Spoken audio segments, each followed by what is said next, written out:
Okay, Dad, so here we are again, and we're going to go through 1987, 1988, still flying the B55 Baron. And so what can you tell us about all that good stuff? Well, we started out in 1987. We had an annual. I was traveling overseas, so I couldn't do the annual myself, and I dropped it off at Flightcraft in Boeing Field. And I come back from my trip overseas, and they said, "Well, here's your bill, $11,000 bucks." What? $11,000 for an annual? And it turned out that they said, "Well, your gear was all worn, so we had to replace the gearbox for the gear, and we couldn't get it to work." And so what they did was they put a brand new gearbox, put it in. Now that wouldn't work, and then they started changing a bunch of things, and they ended up having to replace the gearbox. And I talked to the Baron people about that later, and it turns out that there's a little tiny spacer that's in there, and so that spacer slowly wears and it allows the gear to kind of wiggle a little bit. All you got to do is put another spacer in there for like 50 cents, and it's fixed. So anyway, I hadn't paid up $11,000, but it was interesting because about 2 years later, I'd flown down to Portland, the Flightcraft down there, and they got a new accountant down there, and they found out that they'd overcharged me, and they sent me a check for $2,000. I couldn't believe they did that, so I gave them some points back for that. And but anyway, it was a good year, so we went on down and did the usual thing, flew to Arlington and in Portland. And since I was working with a manufacturer down there on a tunnel boring machine for the Channel tunnels, it was back and forth down there. We would take some customers down there and so forth. But it was just, a good year. Went to Roach Harbor, and then we had some customers come in from China, and I took them up for a sightseeing ride and showed them Mount St. Helens, and that was in about the mid-year. And then, let's see. Yeah, I used to go back and forth to Boeing down there to have them work on my radios and stuff, and finally got them working okay.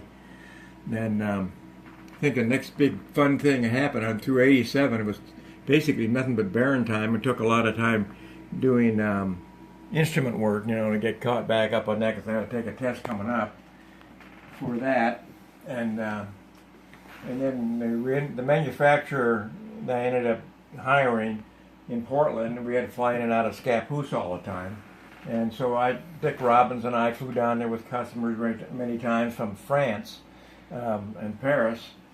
That's a long story. I don't want to get into how come I ended up building the Channel tunnel machine in Portland when the Paris France company went bankrupt and cost me 5 million francs, but that's another whole story. So it was back and forth out of Scappoose many times, and then one time I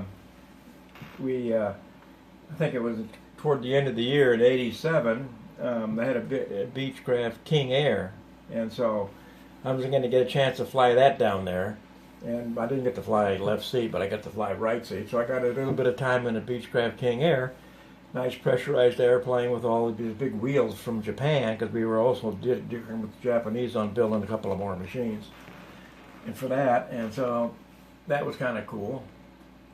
And so I was back and forth to Scappoose many times through '87, and so then that gets us through '87, and then going into '88. Let's see. Yeah, in '88 there was another machine I was considering building, and I had to go up to Canada. I was considering a manufacturer up there, Epico, and ended up not choosing it when they got upset about it. So it was in and out of Boeing, and we'd go up there and make instrument landings into Vancouver, and then go on to the place, and then back to Boeing Field to clear customs. So a lot of trips up to Vancouver, and then the last time I was up there, I picked up some radio work, $1,000 worth, and because I had lost my radio going into Vancouver. And then later on, let's see, yeah, he did a VFR thing out of Crest with a couple of people as part of getting some biannual done, and that was getting close to the middle of '88, and it was on to Sun River and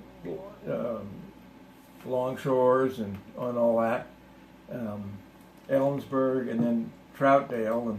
And one time, Jeff and I, we flew down to Rockdale to look at a 310 down there, and we looked at it and everything, and come back, and the wind was really blowing here at Crest. I mean, it was blowing 30 knots crosswind, and I was coming in really banging around. We're making a flight from the north in the 1-3, and it was banging down on the final, and I looked over, and there's people lined up along the runway watching everybody.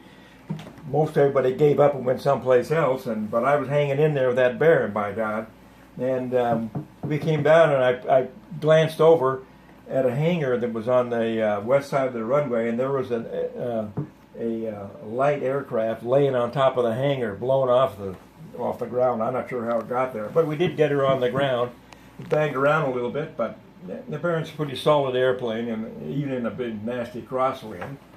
And then let me see. Yeah.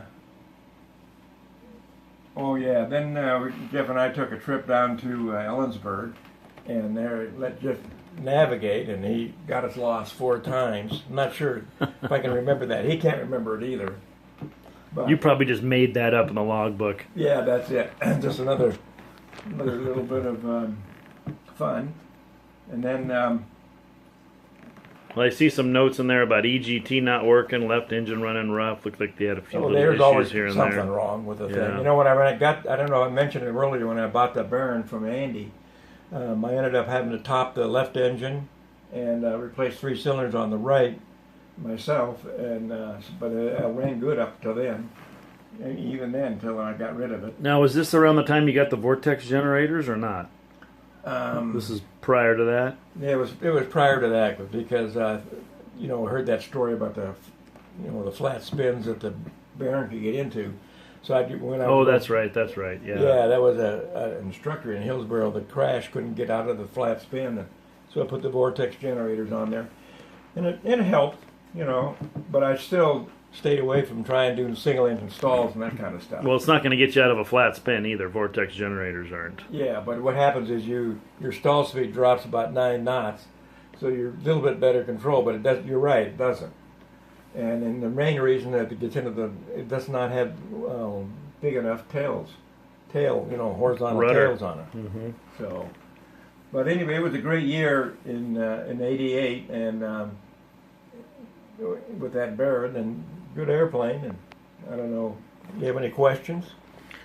No, I was just looking over at your logbook, and I see you're doing a 230 mile an hour.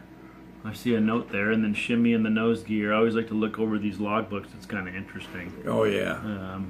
So what was that thing like flying a solid IFR then? Well, I think it was a great IFR airplane. I mean, I flew it a lot. I read that one story I think I told them coming up from Reno in the embedded thunderstorms with Charlie, and we were getting pushed from my clearance altitude of about 11,000 up to 16,000, and when it rained, I mean, it was just like being underwater.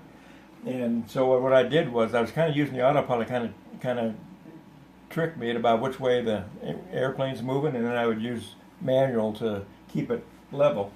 And unfortunately, I didn't have any oxygen on board, so I was getting kicked up to 16,000 feet with no oxygen. Well, that thing didn't have oxygen on it. No, it had oxygen. I just ran out of it. Oh wow! Yeah, it had an oxygen system on it and all that, and it just ran out. I didn't think I was going to need it because I was, I filed for 11,000. Mm-hmm. Got cleared, and then we broke out in Reno. Beautiful clear day, and spent the day in Reno. I forget where we came up from, but. And that's when they had all that flooding on the ground after that storm or something like that? That was another one. Oh, really? Yeah, that was when I was picking up and that's another story. Not yet to come. Yeah. Yet to come. No, and we broke out about maybe 100 miles south of Reno, and then it was clear the rest of the way, no problem. So, yeah, it was a great year, 88. Yeah, 87. Yeah, and that 310 we looked at was a 310R. Yeah. But here's the old instrument panel, which you probably have all seen. But this was definitely about that time right here. Yeah, well, one of the things I put in in the Baron was I went and bought a Loran, and the Loran was hooked up to I think it was a Yeah, the Argus 5000, Argus 5000, which you can see right here. Yeah, it took a while for the thing to kick in because I got up to about 6,000-7,000 feet before see it where it is, and I thought, my God, that's the greatest thing. And it would show the outlines of this controlled airspace and stuff. And so I thought it was really a high-end electronics then. Oh, it was. I remember it was a big deal, big deal. Situational awareness. Yeah, no, it was great. So, yeah, that was a good one. Yeah, there was, and I think a couple more years in the Baron, and it's pretty hot. So. Until next time, huh? Yeah, until next time. All right. Yeah. See y'all later. Yeah.